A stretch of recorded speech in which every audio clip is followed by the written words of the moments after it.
Bom dia, pessoal, no terceiro. Vamos agora abordar o último capítulo do livro 2, né?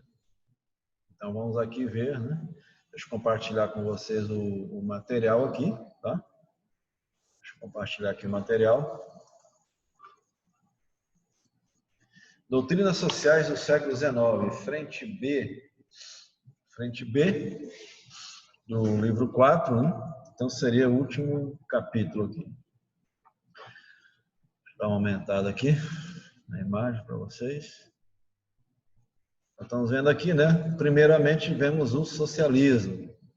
O socialismo já vinha sendo teorizado ali desde umas ideias básicas dele, desde o século XVIII, mas foi Karl Marx, né, e Friedrich Engels, né, que colocaram no papel, né, essas teorias, que eles juntaram, né, todas essas ideias, enfim, fizeram uma análise da sociedade, né, contemporânea deles, né, que é ali o auge, né, da Revolução Industrial, no caso na Alemanha, e fizeram, então, a sua obra. Né?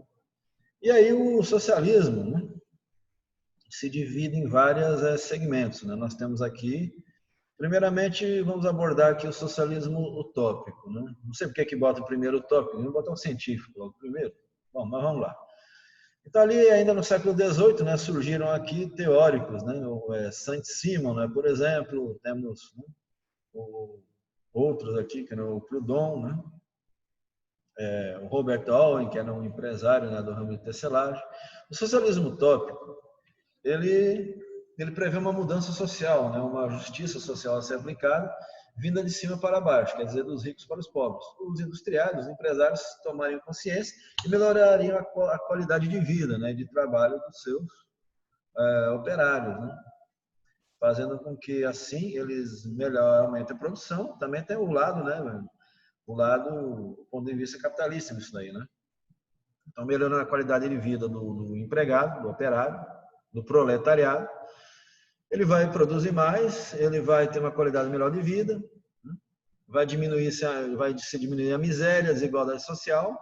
Que medidas são essas? Que nem o Robert Owen, ele, por exemplo, fornecia moradias de boa qualidade para os seus funcionários, ele no armazém da fábrica dele, comprava produto e revendia para preço de custo para seus operários, e ele era chamado de louco pelos outros, né, capitalistas, né?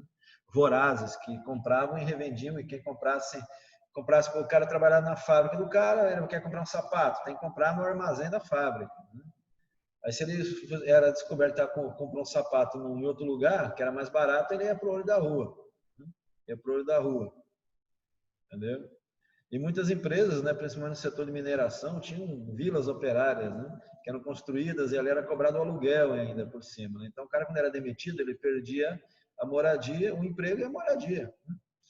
E ainda estava devendo ali o armazém, se não pagasse, ia ser preso, né, ia para a cadeia. Né? Havia leis rigorosas do governo para proteger os capitalistas, né, para garantir que o proletariado fosse escravizado, né, na prática, né, fosse escravizado mesmo. Né?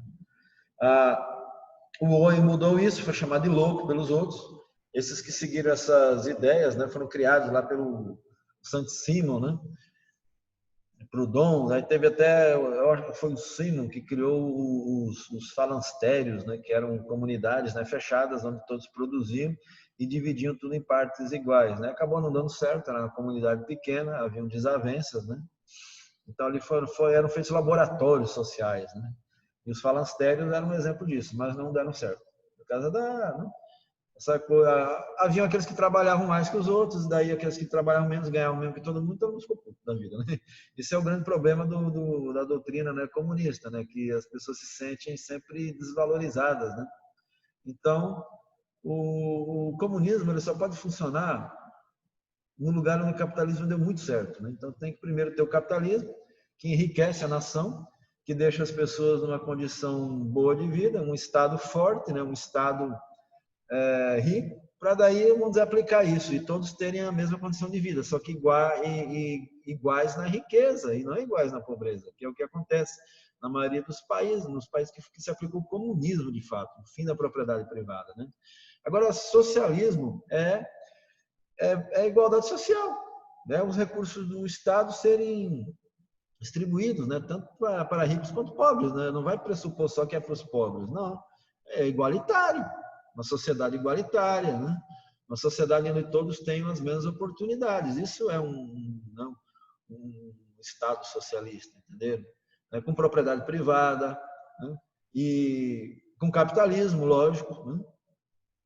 Só que daí a ideia é chegar no comunismo, mas são sonhos distantes, são teorias, minha gente, teorias, entendeu? Teorias.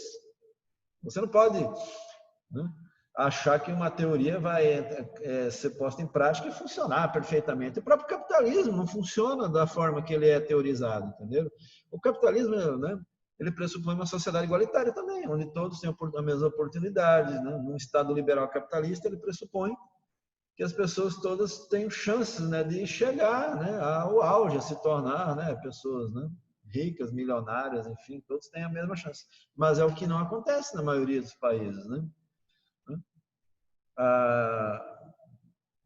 Não é todas as pessoas que têm as mesmas chances e oportunidades. Você vê nessa pandemia, tem pessoas, né, que querem estudar e não têm acesso à internet, né? Não tem recurso, não tem dinheiro, o pai, a mãe estão desempregados, não tem nem como, né, tem internet, nem internet móvel, nem fixa, nem nada, né? E tem pessoas que, né, que têm condição de ter aulas EAD tranquilo, né, com uma internet boa, né? Então, né, o capitalismo, né, ele tem esses problemas também, né, para serem aplicados, assim como o socialismo, né, e o comunismo. Tem as dificuldades, né? Depende de quem aplica, depende do tipo de governo, né? Só que as pessoas não são perfeitas, então, né, há imperfeições, tanto numa doutrina como na outra, né? Na verdade, o capitalismo ele depende tanto do socialismo como o socialismo para funcionar depende do capitalismo também. Como é que você vai dividir um bolo entre... Você faz uma festa, aí convida 100 pessoas e o bolo é desse tamanho. Você só vai tirar 20 pedaços para 100 pessoas. Aí você vai ter que dividir esses 20 pedaços em migalhas. Não dá certo, aí não funciona o socialismo. Então tem que ter um capitalismo forte para o bolo ficar bem grande, para daí você dividir, né, em partes generosas, né, para todo mundo ficar satisfeito, entendeu? Né? Então o socialismo para funcionar, ele tem que ter o capitalismo atrelado a ele, né? E para o capitalismo não ser selvagem, como é nessa época que nós estamos estudando, né, aqui do século XIX, não ser um capitalismo injusto, né, ele tem que ter um pouco de socialismo junto, entendeu? Era isso que os utópicos pregavam.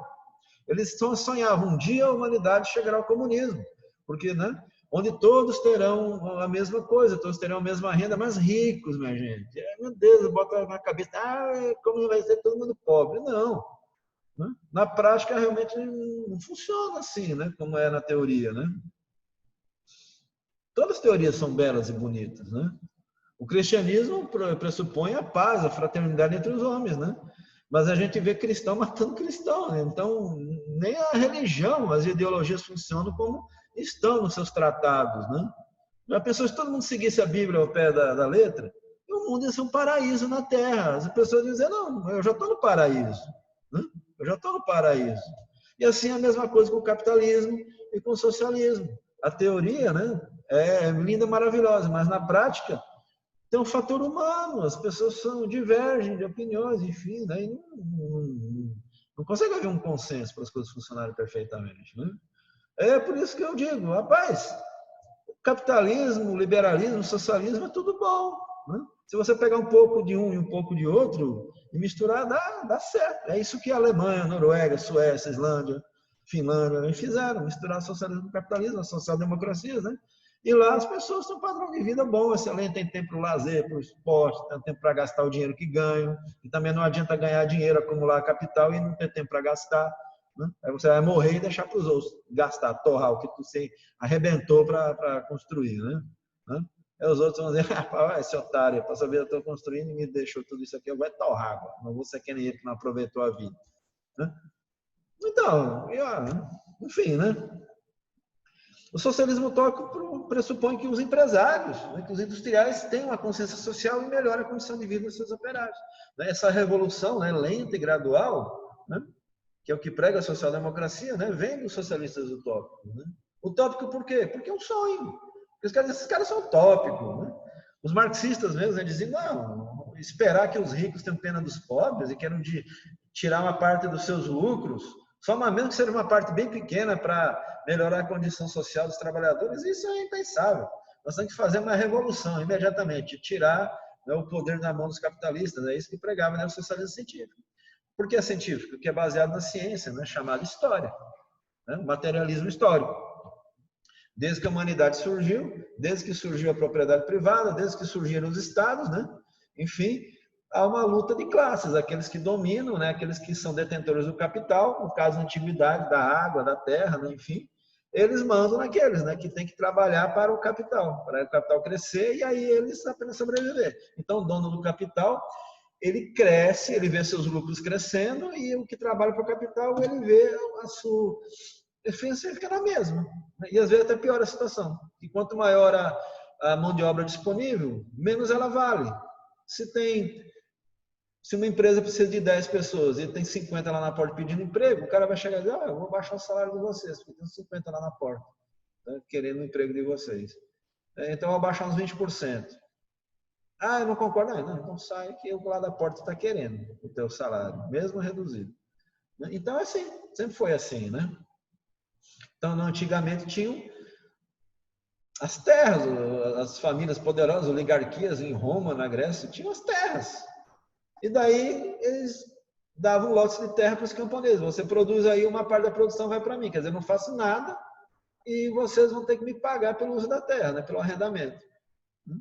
E aí o cara, não quer? Eu quero 30% da tua produção. Mas é muito caro. Não, mas tem um monte de gente querendo plantar aqui, que está morrendo de fome. Aí o cara, né? Os caras não faziam nada. Simplesmente eles tinham a terra, tinha uma força militar para apoiar eles, né, para punir quem se rebelasse, tinha o apoio do Estado também para garantir a posse dessas terras, né, uma intervenção armada se houvesse uma rebelião, e aí simplesmente o cara ficava ali só curtindo a vida, né? O próprio Sócrates dizia, a escravidão, né, é necessária para que haja filosofia, né? Porque aí senão os filósofos vão ter que trabalhar, não vão ter tempo para ficar filosofando, pensando. É isso aí mesmo, né? Tem razão. Porque todas essas teorias, minha gente, não foram os pobres que escreveram. Não foram. Os filósofos, os grandes teóricos, eram pessoas ricas, abastadas, né? Abastadas, pessoas, né, da aristocracia, da alta burguesia. Por quê? Porque eles tinham um tempo ocioso à vontade. Marx era da elite. Engels, então, era filho dos maiores industriais da Alemanha e criou o quê? O comunismo, o marxismo. Né? Porque eles tinham tempo para ficar pensando, né? Se fosse feito assim. Daí, sim, mas daí o Engels daí vai perder a herança dele? Vai dar? Não, quem teoriza essas coisas, né? E se acontecesse uma revolução, vai estar na liderança. E aí vai ter, na verdade, vai ter um controle muito maior, né? Vai ter um poder muito maior, que ele, além, em vez de ele controlar a empresa, que é do pai dele, ele vai controlar um estado inteiro. Porque você pode ver que nesse país onde se instalou o comunismo, que é na China, Coreia do Norte, os caras não têm propriedade privada nenhuma, nem o presidente não tem, né? Tecnicamente, mas na prática o cara manda em tudo. Então o cara usa uma mansão, mas não é dele, mas ele usa para o resto da vida, e os filhos também. Ele anda de avião para lá e para cá, o avião não é dele, é do Estado, mas ele usa. Ele tem exclusividade para usar.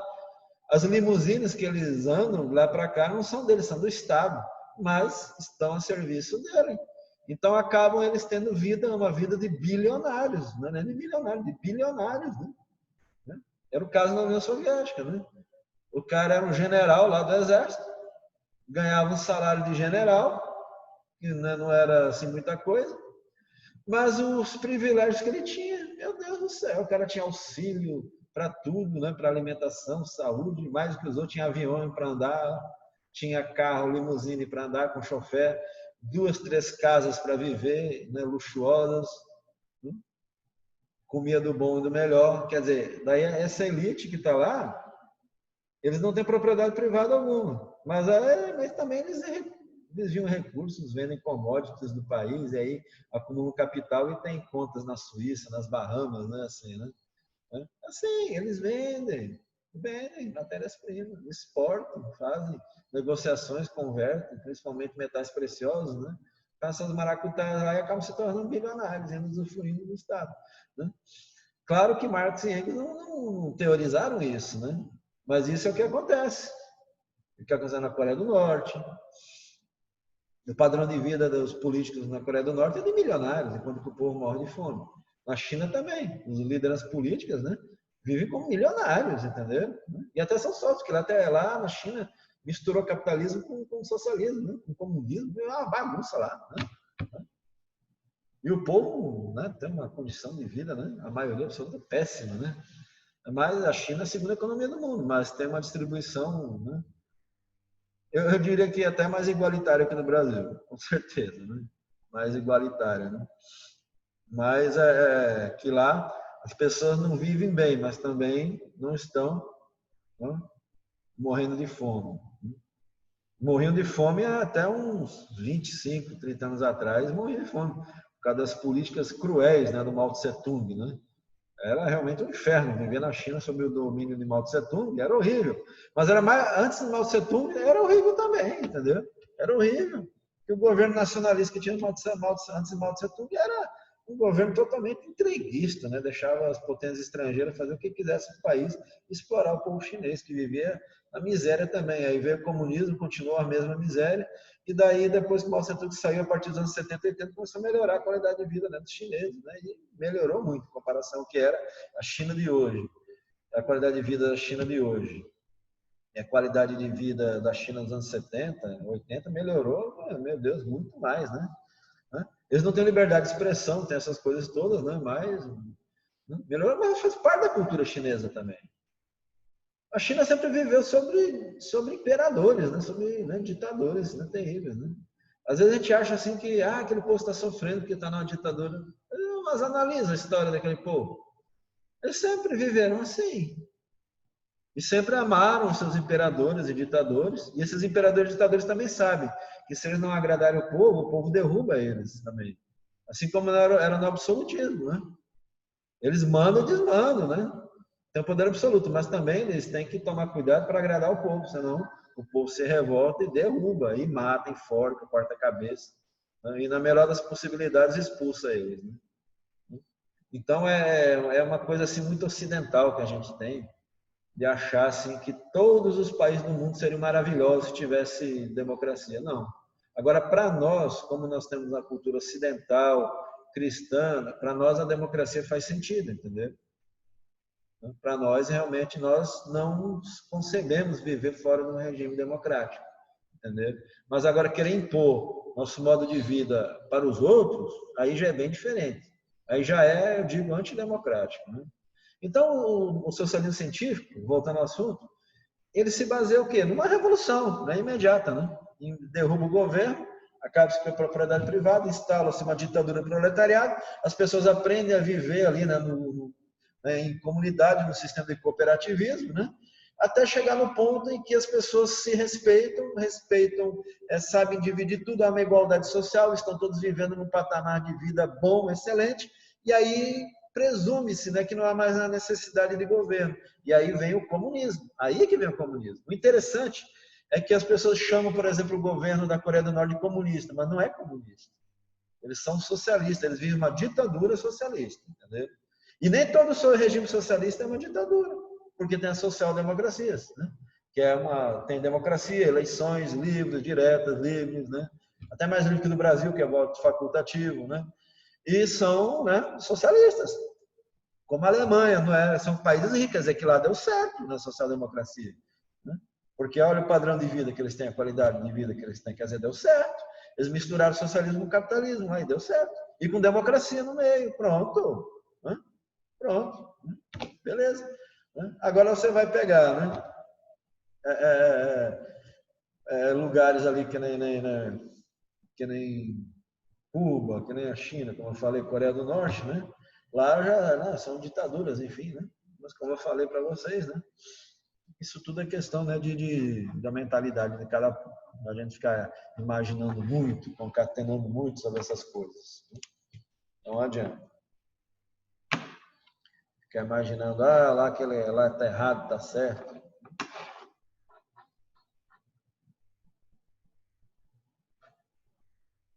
Bom, pessoal, então aqui, ó, a gente voltando aqui, né? Deixa eu ir aqui para cima, o mouse aqui deu um probleminha. Então, nós temos aqui o socialismo, né, utópico, que eu já expliquei, o socialismo científico. Tá? O utópico tem esse nome de utópico, porque os científicos diziam que eles eram sonhadores, que uma revolução nunca começaria de baixo para cima, mas sim, aliás, de cima para baixo, né? Que uma revolução nunca começaria a partir das elites, né? Visando o bem-estar dos pobres. Uma revolução teria que acontecer a partir dos pobres, né? Derrubando os ricos do poder, né? Então, os socialistas utópicos acreditavam em mudanças, né? Numa revolução a longo prazo, tá? Não é imediata, né? Uma mudança a longo prazo de cima para baixo. E os científicos, uma revolução, né? Uma mudança a curto prazo, né? De baixo para cima, certo? Sindicalismo. Sindicalismo surgiu, né, quando já o capitalismo estava explorando demais o proletariado, e aí as pessoas se juntaram para usar a única ferramenta que eles tinham. A única arma que eles tinham. Fazer greve. Greve. Não melhora o salário, não melhora a condição de trabalho? Então vamos parar de trabalhar. E aí houveram greves lá em 1843 na Inglaterra, que chegou a ficar 30 dias parada a produção. E aí começaram, né, o governo, né, os industriais a concederem direitos, né, concessões aos trabalhadores, diminuir a jornada extenuante de trabalho para 10 horas no dia, no máximo. Hoje em dia é 6 horas, né, melhorou muito mesmo. Né? Trabalham menos, mas produzem mais dispostos, ganham mais, gastam mais, e aí gastando mais e tendo tempo para gastar também, como eu falei, movimenta mais economia, gerando mais produção, mais consumo e, consequentemente, mais empregos, que vão gerar mais consumo, maior produção e mais emprego. Então, é um círculo vicioso, né? Assim que funciona o capitalismo, entendeu? Assim que funciona. Né? O que você tem que ter um trabalhador com condições financeiras e tempo para poder consumir os produtos que a indústria fornece. O que adianta produzir e a grande massa consumidora não ter tempo e nem dinheiro para gastar para consumir esses produtos? Não adianta nada. Só vão produzir o básico do básico e cada vez, né? Aí, só se o cara quiser, mas eu não vendo coisa para pobre, eu fabrico Ferraris, eu fabrico Lamborghinis, eu fabrico joias de diamantes, eu fabrico TVs de 80 mil reais, certo? Aí sim, né? Daí, mas mesmo o rico, ele tem que vender para o pobre também. Né? Aquele que produz só para vender para o rico, ele vende para um rico que tem que vender para os pobres, entendeu? Vejam o raciocínio no capitalismo. Então, quanto mais o proletariado ele ganhar bem e ter tempo para viver e gastar o dinheiro que ganha, mais movimenta essa economia. Isso é uma lógica do capitalismo, entendeu? Assim que o capitalismo tem que funcionar. Né? Mas aí tem pessoas que não. Tem que massacrar, tem que arrancar o couro, entendeu? Né? Tem que tirar o máximo possível. Né? Quem é nosso ministro da Economia, né? Que disse que trabalha muito pouco, o Brasil tem que trabalhar mais. No Japão eles trabalham muito mais. Pô, mas no Japão a cultura é diferente, meu Deus do céu. No Japão os caras são acostumados, desde o período feudal lá do Japão, lá, a trabalhar mesmo. Tem japonês aposentado que volta a trabalhar, porque os caras têm uma doutrina diferente, uma mentalidade diferente.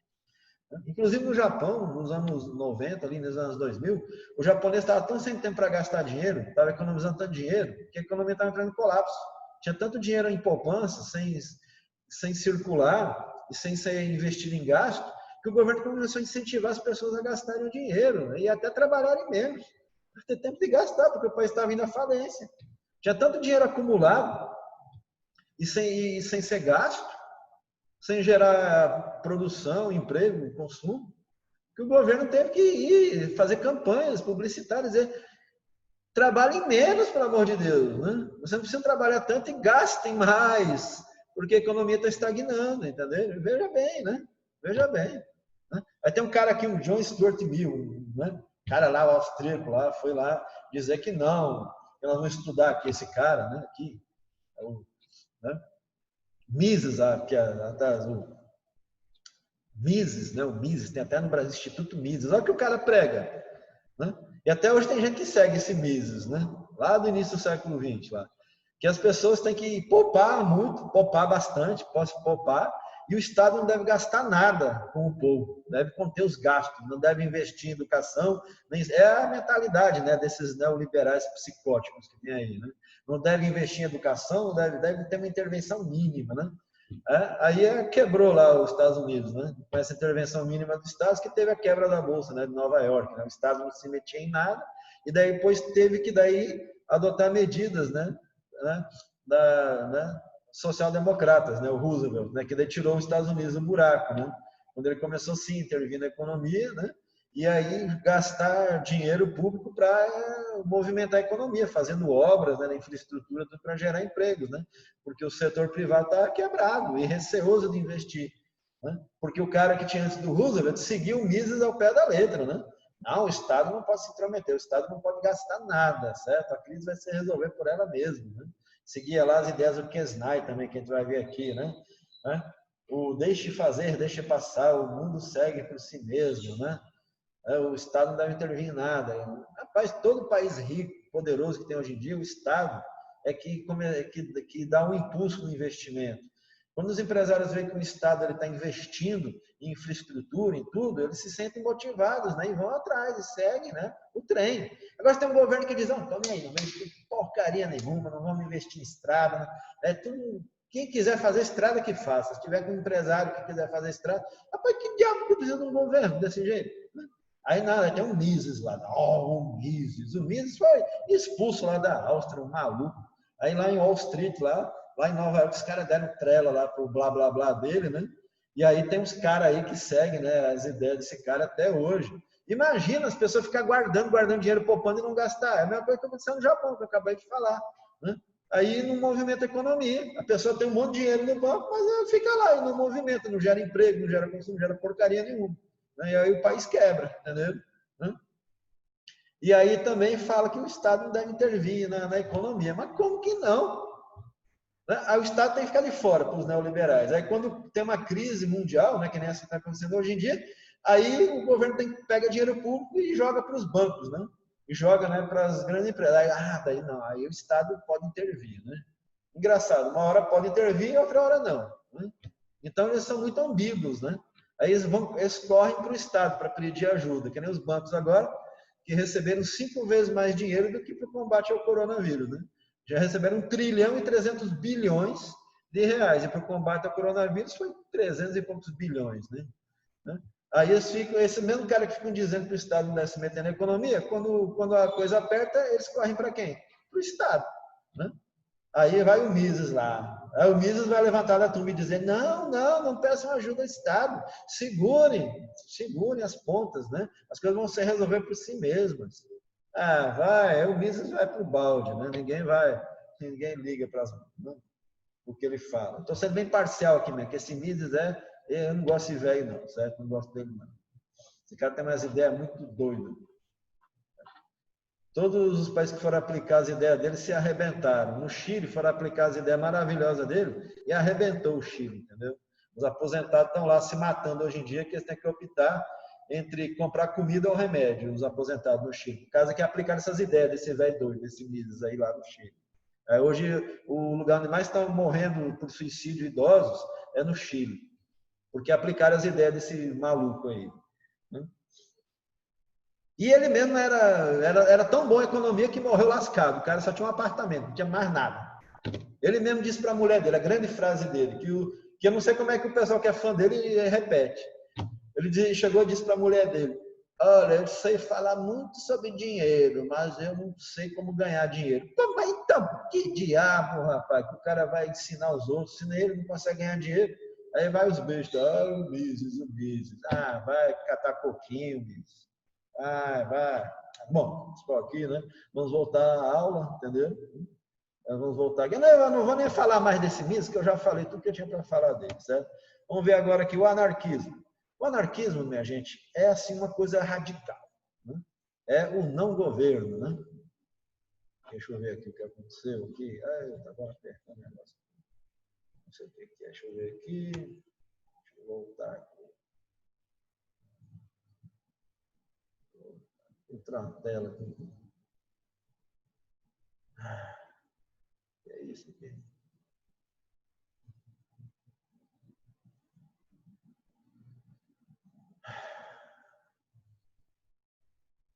Deixa eu dar uma pausa aqui no... Isso. Aqui. Aí voltou, né? Voltou aqui. Agora vamos voltar aqui para o... Voltar para cá, voltar para cá. Exatamente. Está contando o tempo lá? Tá. Gravando, beleza. Então, eu fiquei tão irritado com esse Mises aqui que eu fiz uma besteira aqui. Tá bom.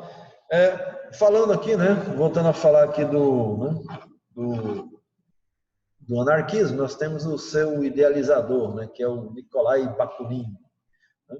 Nikolai Bakunin é um russo, né, a gente pode ver assim pelo nome dele, né, um sujeito, né, assim, bem, sujeito assim bem com a cara de doido mesmo, né? O anarquismo vem do grego, né, que significa sem governo. Então os anarquistas eles pressupõem, né, o não governo, quer dizer, nem a existência do Estado. Quer dizer,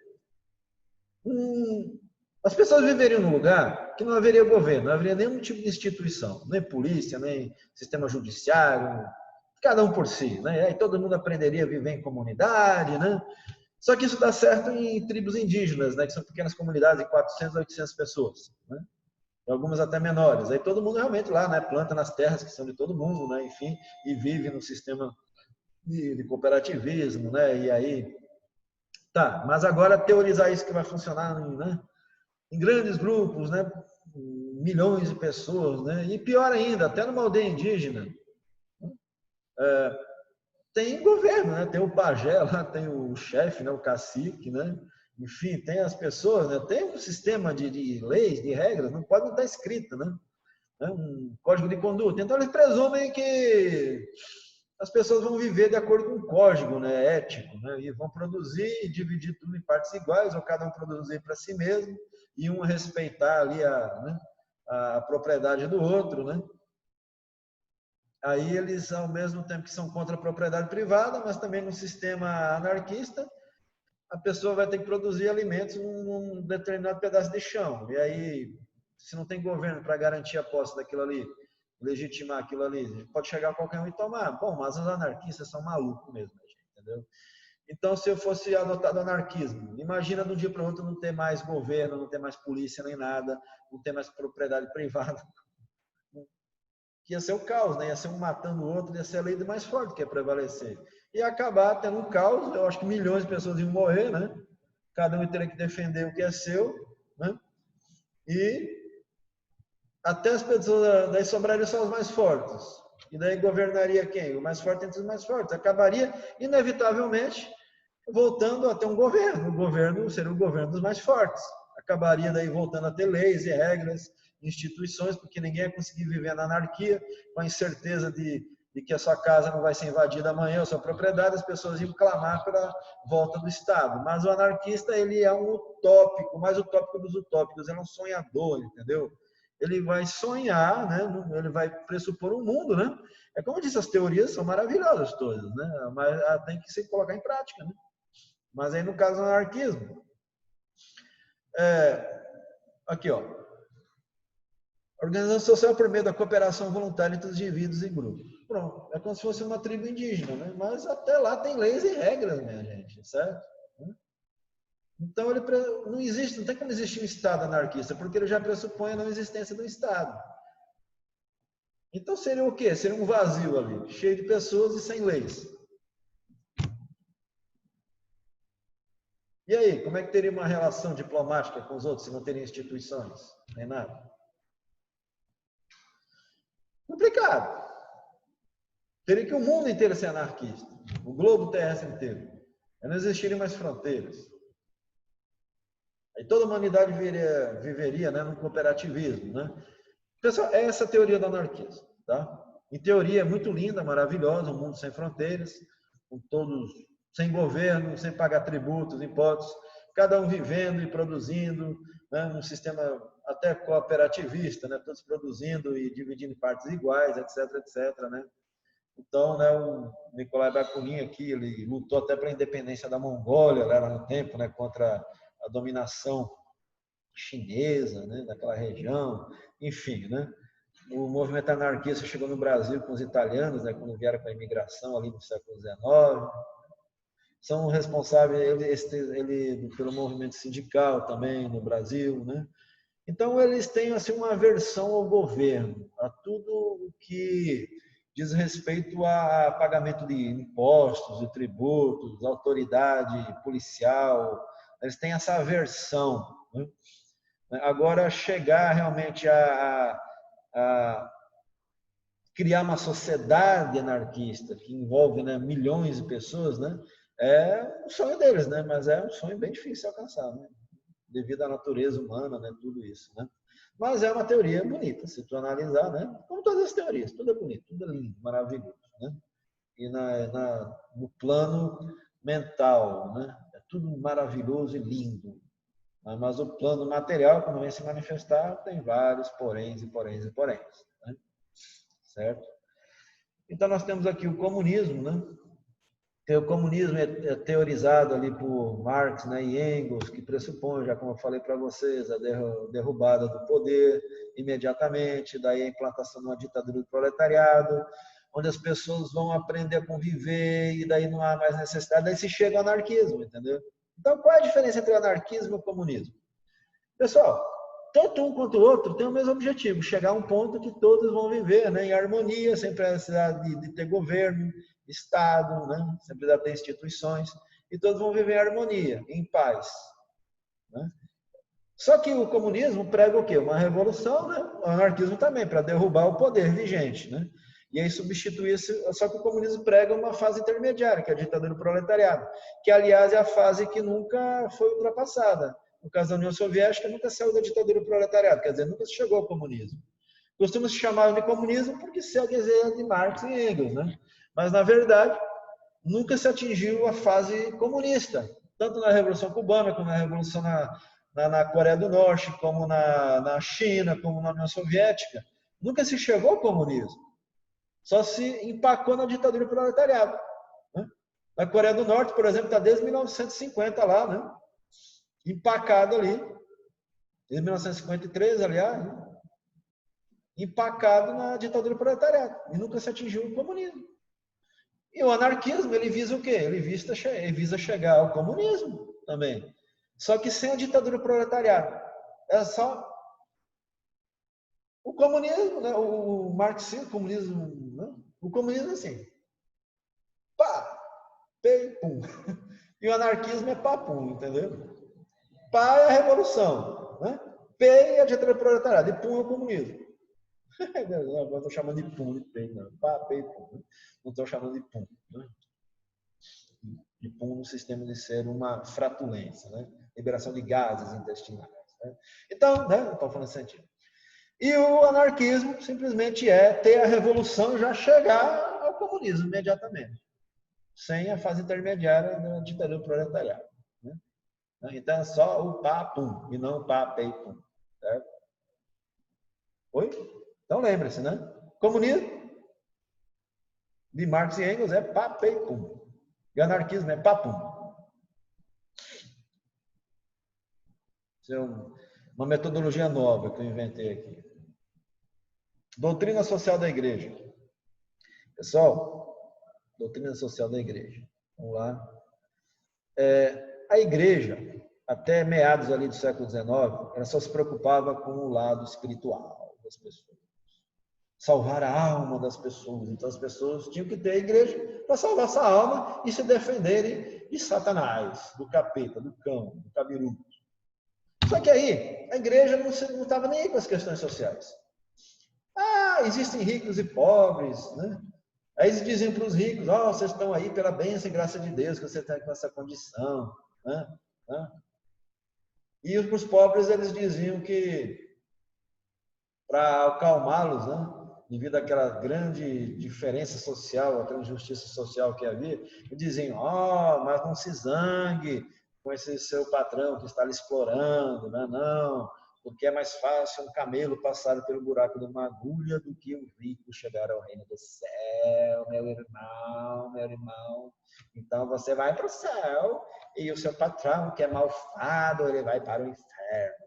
Aí os caras ficam satisfeitos. Ei, eu vou trabalhar na fábrica, tranquilo agora, porque aquele desgraçado vai ser ferrado, vai pro inferno, eu vou pro céu. Tô sofrendo aqui, mas tudo depois vai queimar no fogo do inferno. E os ricos lá, né, os milionários, os empresários, eu sou escolhido por Deus, como eu sou abençoado, eu tenho tudo isso, eu sou escolhido por Deus, eu progredi,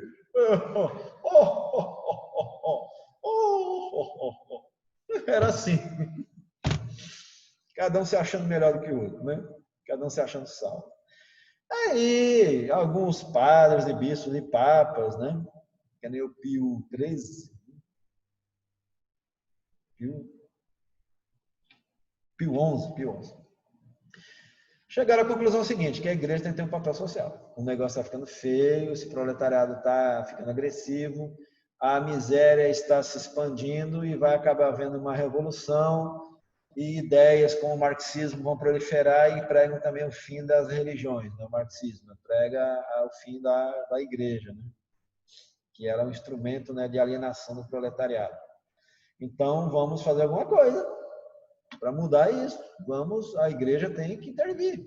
A igreja nunca interviu contra o escravismo, porque dizia que isso pertencia às relações humanas, né?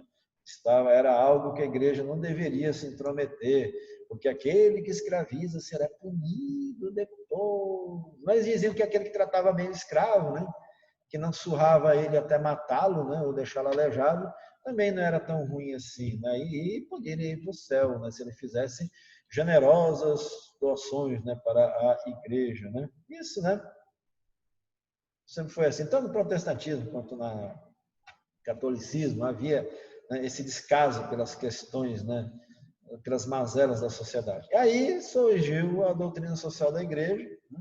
Esse socialismo católico, esse socialismo cristão, né, católico. E daí começaram a surgir o quê? As instituições de caridade, minha gente, as sociedades beneficentes. A igreja começou a ir atrás dos milionários, né? E daí os filântropos, né? Doem uma parte dos seus lucros para a gente construir um hospital para atender as pessoas mais pobres. Aí surgiram vários hospitais, né? No mundo afora. Pega uma parte do dinheiro dos seus lucros para a gente construir escolas para essas crianças não ficarem na rua aí, perambulando e caírem na marginalidade. Aí os ricos viram que aquilo ali repercutia bem, né, na sociedade. Era até chique fazer doações. E também, né, estaria, né, fazendo, né, um trabalho, né, que iria também, digamos assim, levá-los mais perto, né, ao caminho do céu, digamos assim. Né? Então, o que aconteceu é o seguinte: as pessoas os grandes empresários, né, industriais, começaram a pegar uma parte de seus lucros, né, e fazer um socialismo ali, através da igreja, né? Então foram construídos orfanatos, foram construídos asilos, foram construídos hospitais, foram construídas creches, foram construídos escolas. Né? O Marcelino Champagnat, que criou, né, os Colégios Maristas, era um socialista, né, católico. Lá ainda antes de existir isso, lá em 1815 ainda, né? Quando o Champagnat fundou ali, né, o primeiro colégio marista, né? Mas depois aí foram surgindo outras instituições, né? Eles foram pioneiros, né? Então, eles recebiam doações, minha gente, dessas pessoas, né? Era tudo gratuito ali, entendeu? Porque os pobres, eles não tinham acesso a um médico, o médico ia de porta em porta para quem pagasse, né? Ia atender as pessoas em casa. Educação era para quem tinha dinheiro para pagar a escola, era tudo particular praticamente, né? O Estado, né, na Prússia, por exemplo, na Alemanha, já tinha escolas públicas, né? Na França também, com Napoleão, foram criadas, mas ainda havia na Inglaterra, por exemplo, um déficit muito grande, mas lá nem católicos não eram, né? Mas ali dentro da França, na Itália, por exemplo, na Espanha, né, em Portugal, nos países europeus católicos, na Áustria, né? Na Polônia, que é majoritariamente, praticamente, católica, né? Começaram a surgir essa ideia, né, da igreja, né, de realmente interceder, né? Não ficar só rezando na igreja, mas fazer alguma coisa pragmática, né? Realmente agir, né? Ir lá e dizer para esses industriais: abram o coração e a cabeça também, abram o coração, ajudem as pessoas que precisam, deem parte dos seus lucros, né, para ajudar a sociedade a melhorar, certo? Vai melhorar até a vida de vocês, né? E também para vocês manterem seu capital, seu patrimônio, porque se continuar aumentando a miséria, a opressão e a desesperança no futuro dessa juventude toda, eles vão fazer uma revolução, vão seguir as ideias lá do Marx e vão tirar tudo que vocês têm. Né? Então, eles chegaram à conclusão, não, é verdade, né? Nós temos que pegar uma parte dos nossos lucros e realmente fazer caridade. Para senão esse povo vai se juntar e vão dizer, quer saber? Estão tudo ferrado mesmo, não tem mais esperança no futuro. Meu filho não tem acesso à saúde. A escola, quer saber? A gente vai se armar e derrubar tudo, entendeu? É isso que eles fizeram. Tomaram consciência, né? Porque estava a ponto de acontecer isso, praticamente. Né? Na Rússia aconteceu, o governo não estava nem aí, o pessoal, as elites lá, dane-se nessa pobreza. O que fizeram? A pobreza derrubou eles, né? Tirou tudo que eles tinham. Né? E aí, para evitar, né, que isso acontecesse, né, a própria Igreja Católica, com medo também de ser derrubada, né, numa revolução comunista, não, vamos fazer alguma coisa. Né? Então, eles agiram em interesse próprio, mas também em interesse social. Como é assim que funciona a humanidade. Não é que esse mimimi, eles fizeram tudo, sabe por quê? Né? Porque são bonzinhos. Não, eles fizeram também para salvar a própria pele. Certo? E é justo, não tem nada errado. O que tem de errado em salvar a própria pele? Tem alguma coisa errada em salvar a própria pele? Não, não.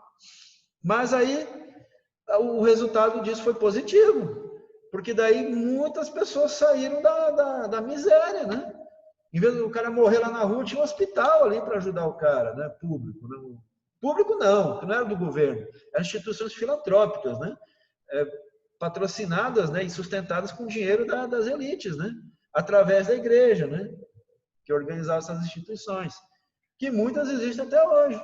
Né? Existem até hoje. Né? Então, essa é a doutrina social da igreja, entenderam, pessoal? A doutrina que existe até hoje. A igreja católica, ela é uma igreja, né? Ela é uma igreja socialista. Você pode ver. Né? Eles defendem várias causas sociais, a igreja católica. Eles têm suas campanhas, né, da fraternidade, e ali, né, vem desde lá do século XIX, desde lá o Pio XI, né, vem aí essa doutrina da igreja. A igreja católica é uma igreja que tem um grande papel social, entendeu? Não é porque nem certas igrejas aí que o pastor fica dizendo que tem feijão milagroso, que cura isso, que tem a vassourinha que varre lá, ou, né, as coisas ruins para fora, é R$300 uma vassoura, né? Aí é sacanagem. Né? Aí não faz papel social nenhum, só enrica os donos, né? Os pastores. Né? Isso acontece muito. Né? São igrejas pilantrópicas e não filantrópicas. Né? E aí, tem muito disso daí, né? Muito, muito, muito. Quer dizer, não toma vacina, não. Come o feijão milagroso aqui. Esse feijão aqui é ungido. Imagina uma coisa dessa. A pessoa deixar dar uma vacina para polio, sarampo para o seu filho, acreditando que, né, que comendo um feijão milagroso lá e outras coisas mais vai curar. Meu Deus do céu. Nós estamos no terceiro ano, meu amigo. Aqui é crítica mesmo, aqui é paulado, entendeu? Fala mesmo. Né? Não tem negócio de ficar... pai, conversa. Estou revoltado. Vamos lá, então. Liberalismo. O liberalismo, né, ele foi lá criado para quê? Para combater o absolutismo, né?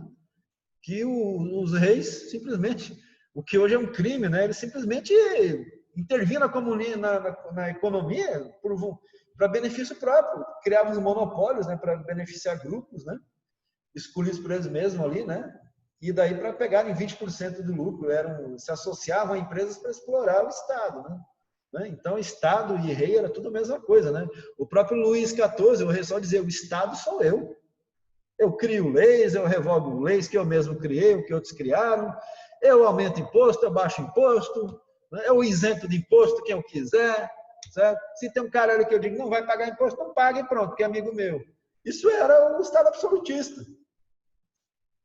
Porque não tinha um liberalismo econômico. E nem político. E nem religioso. Então, nós vemos aqui, né, o Adam Smith, ali já no século XVII, teorizou, né, uma maior participação da sociedade nas decisões, o fim do absolutismo. Né? Aí depois nós vemos aqui surgir os outros, né, liberais no setor, na área econômica. Né? Nós vemos o François Quesnay, né, que daí ele dizia, né, o Estado não pode ficar criando favorecimentos, né? E também não pode ficar interferindo muito na economia. Né? Então, no tempo do Quesnay, realmente tinha um sentido isso. O Estado interferia muito, às vezes até prejudicando a economia, concedendo monopólios para pessoas que só queriam lucro e não melhoravam a qualidade dos produtos ou serviços, enfim, né? E não ofereciam não contribuem realmente como um outro, né, mais eficiente poderia contribuir para a sociedade. Então ele dizia, o Estado não deve intervir, né? Então, se tem inflação, crise econômica, né, não se deve o Estado intervir favorecendo grupos e ali, etc, etc, né, também, né? Mas aí havia as bases também do mercantilismo, que era o protecionismo, né, que ajudava a economia dos países, incentivava a produção nacional. Então, o Kesnay ali, ele questionava, mas também tem questionamentos dele que são questionáveis, entendeu? Porque o protecionismo era bom, por isso que incentivou a produção industrial na Inglaterra e na França, fez esses países, né, entraram na Revolução Industrial, né, o protecionismo. Né, e ele era, né, já era contra isso. Né. E lugares, por exemplo, que não praticavam protecionismo, que nem Portugal e Espanha, né, foram à falência, quebraram. Então, o Kesnay tinha teorias, né, que depois aquela anta, né, que eu falei aí do Mises, né, seguiu, né, ao pé da letra. Aí no século XX, o cara empregando ideias lá do século XVIII, né, e aí fazendo uma mistureba de coisas, né, e criando lá uma teoria, né, neoliberal. Tá, né. Então, o Kesnay, ele dizia, o Estado não deve se meter em nada. A economia, o mercado é uma mão invisível que rege isso. As coisas a crise é resolvida por ela mesma. As relações interpessoais de compra e venda, comércio vão aos poucos equilibrando a economia, sem precisar o Estado intervir. Tem uma lógica no que ele dizia, porque o Estado interferia demais naquele tempo, como eu falei, com a concessão de monopólio, certo? Então ele tinha uma certa razão, mas em outras, né, aí, né, como o protecionismo, por exemplo, era necessário. Senão, entravam produtos, né, mais baratos estrangeiros e competiam com a indústria nacional naquela época. Por isso que o Brasil nunca foi para frente. Por isso que o Brasil só começou a se industrializar na era Vargas, era nos 30 e 40, porque antes não havia protecionismo na indústria nacional. Os produtos que vinham de fora, né, competiam pau a pau aqui. Houve uma liberação de produtos chineses para o Brasil nos anos 90 e quebrou a indústria de brinquedos, a indústria de plásticos no Brasil, enfim, né, foi um caos, né?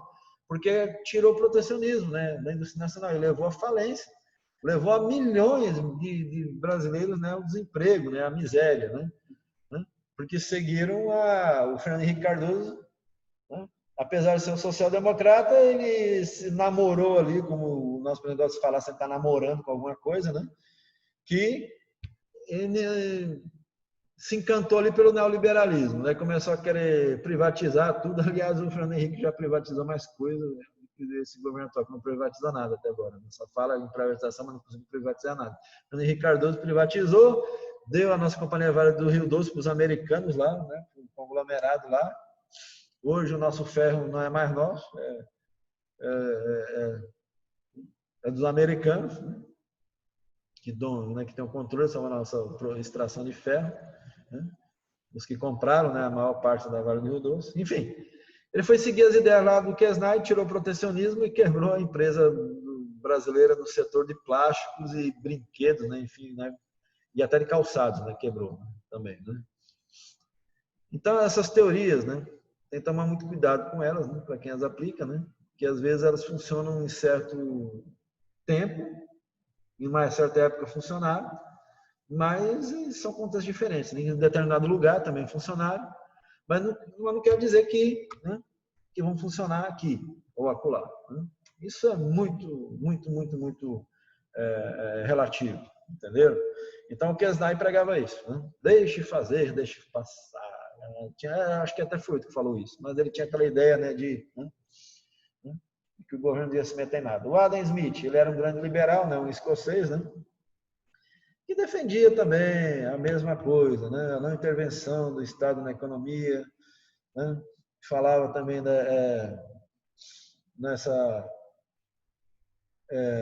devia incentivar Aí o Adam Smith, ele era assim, ele é o pai do empreendedorismo, né? Então ele tinha uma conversa assim mais interessante, né?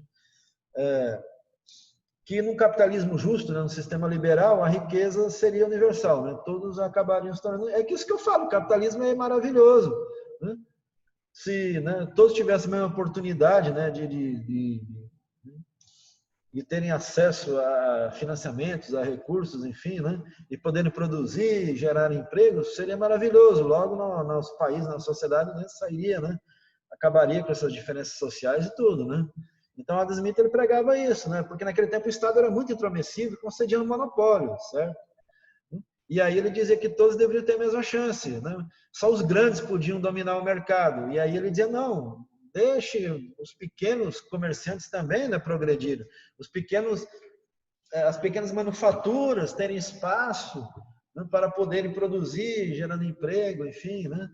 Gerando mais produtos no mercado, baixando os preços e aí aumentando o consumo, gerando mais emprego. A lógica básica do capitalismo. A lógica básica do capitalismo, né? Então, Adam Smith defendia isso, né? Aí nós temos aqui esse mouse aqui não está funcionando, esse mousezinho digital aqui, né? Aí nós temos aqui surgir, deixa eu voltar lá para frente de novo, lá para cima, tá? Deixa eu voltar lá para cima, lá em cima.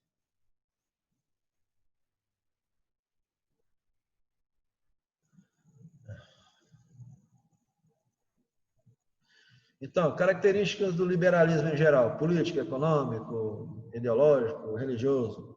Sufrágio universal, que é todos votarem, homens, mulheres, né? Enfim, né? Agora deu um pulo aqui nesse trem aqui.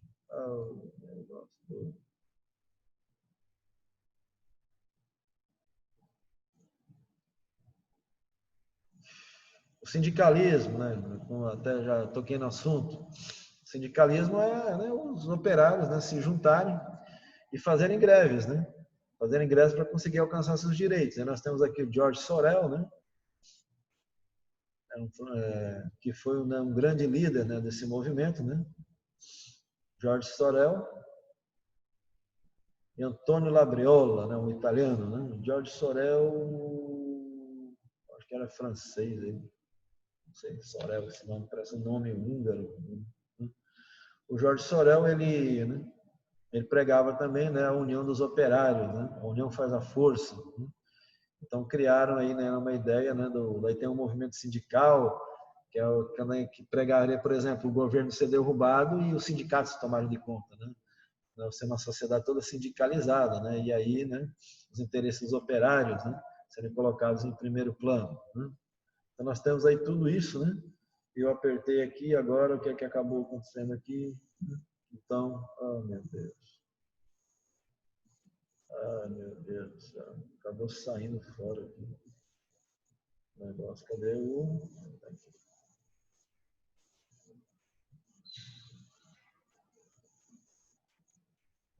Aqui. Vamos compartilhar aqui de novo. Apertei um negócio errado aqui. Acabou. Bom, né? Então nós temos aqui o liberalismo, daí temos o John Locke, né? Já falei para vocês, né, que foi o precursor do liberalismo. Nós temos aqui o Alex de Tocqueville, que ele estudou a sociedade americana, né? Era admirado como uma sociedade que era uma colônia e conseguiu se transformar numa potência, né, econômica. E quando ele estudou os Estados Unidos já em 1835, os Estados Unidos já era uma potência, né, altamente industrializada, organizada, né, bem organizado, já com, né, um exército e marinha, né, poderosos, né, também, né. Então, Alex de Tocqueville, ele enaltecia muito, né, a América, né, o Alex de Tocqueville. Ele estudava a sociedade americana, né, foi um grande estudioso, mostrava, né, como o liberalismo funcionava na América, né, e que os outros países deveriam seguir o exemplo. Aí temos o John Stuart Mill, né, ele foi, né, o primeiro, né, primeiramente ele se demonstrou, né, um liberal, né, mas também depois ele também aborda o socialismo, né? Então ele fala aquilo que eu estou dizendo para vocês, o Stuart Mill. Ele viu que o liberalismo, né, econômico, né, que é o capitalismo, né, ele tem que ter ali, né, um pouco também de socialismo junto para dar certo, né? Então ele pega aqui ele adota uma perspectiva socialista, né? E quando ele analisou que a sociedade inglesa, né, só dentro do capitalismo liberal estava indo à ruína, só tinha um pequeno grupo, né, no poder, uma aristocracia e burguesia vivendo, né, um padrão de vida absurdamente bom, né, excelente, e cada vez mais a maioria da população empobrecendo, até aqueles que por se considerar classe média perdendo poder aquisitivo e caminhando, né, para a pobreza, entenderam? Então ele via que estava se formando um abismo social na Inglaterra devido ao quê? Ao excesso de liberalismo econômico, né? O excesso do capitalismo. E aí ele começou a teorizar que, né, que deveria haver, né, um pouco de socialismo aí no meio para amenizar, amortecer o choque, né, só do capitalismo bruto, né, radical. Né?